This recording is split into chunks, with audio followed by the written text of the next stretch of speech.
Hi guys, welcome to Living with Ulcerative Colitis. I'm Maya, and today we have our second episode of Adventures in the GI Tract. If you didn't get a chance to watch episode 1, this cartoon series was created for people that have a hard time understanding medical jargon but still wanted to know more about UC. So if you are a family member, friend, or you yourself have UC, welcome. In this episode, we are going to talk about foods to avoid with ulcerative colitis with the help of our little talking GI organs inside the UC art exhibit. The 3 organs that are featured in this video are the stomach, the colon, and the small intestines. When it comes to what foods to avoid and when, the state of your GI tract is the biggest factor. As someone who was lactose intolerant when they had a colon, but after having J-pouch surgery could eat dairy, I have noticed that though a lot of similarities are shared, there are some differences. From the picture, you can see that the first one is ulcerative colitis with a colon, and the second one is ulcerative pancolitis with ostomy. And pancolitis is when inflammation or colitis affects the entire colon. For me, I was a severe case and had to have my colon removed and my ostomy attached to my small intestine rather than my colon. The last picture is ulcerative pancolitis with a J-pouch. This is me now. A J-pouch is still a part of the small intestines. It is just acting as a colon would. These three pictures are small, but they have different diet restrictions than they do to each other. So this next picture was because before I was diagnosed with ulcerative colitis, I used to think that all the stomach problems, all the digestive problems I was having was because of my stomach. And I used to blame it on having a stomach ache. But really, it was something that was happening in my colon. And I noticed that despite having a digestive problem, I would be hungry, and so it would confuse me even more as why would I be hungry and in pain. And so once I learned that it was my colon, a lot of things made sense.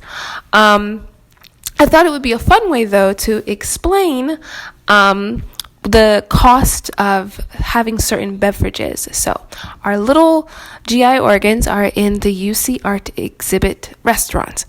Coffee has caffeine, which increases intestine activity, which makes the intestines work harder to digest the caffeine. This can also happen for a caffeinated tea. Carbonated drinks, they can create gas, and that is because they contain carbon dioxide gas and they have excessive sugars, which can worsen symptoms.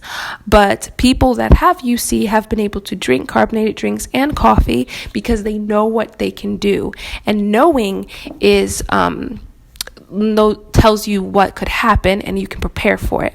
But cocktails or alcohol is different because for some people that have ulcerative colitis, you still have minor inflammation at the same time, at all times, and cocktails can irritate the inflamed GI tract lining. So when I go out to eat, I always look for a water-based drink, and in most restaurants that's usually lemonade, and because it's water-based, it's mostly just hydrating. I also sometimes will go with an herbal tea because herbal teas are able to calm the digestive tract, and instead of caffeinated, which can create increased bowel movements, air, and cramping.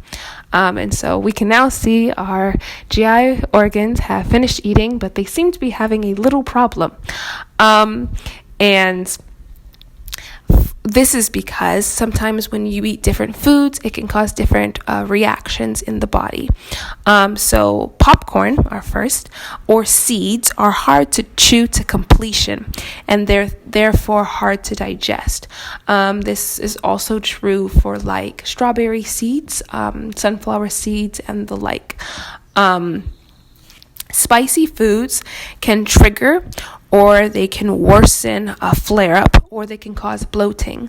But some people have said that they don't have a problem either or. They don't have a problem when they have spicy foods or when they don't have spicy foods. It doesn't do anything to them. And they've done studies to figure out why this is. And I am a type of person that I had certain spices that irritated my colon when I had ulcerative colitis without the J pouch, just with my colon, and I was unable to have, say, mustard seed and some more spicier foods. But now that I have a J pouch, I no longer have that problem.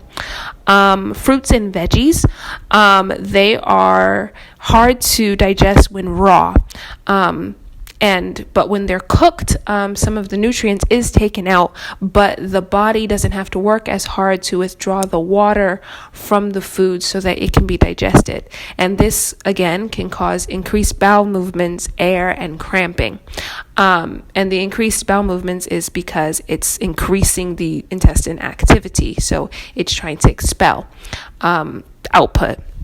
Meat is high in proteins, which takes longer to digest, and like the fruits and veggies, can increase bowel movements. Some doctors will suggest that you have white meat instead of red meat, but talking to your dietitian about what you can and cannot eat is really helpful in having a full panel that is catered to you instead of another person.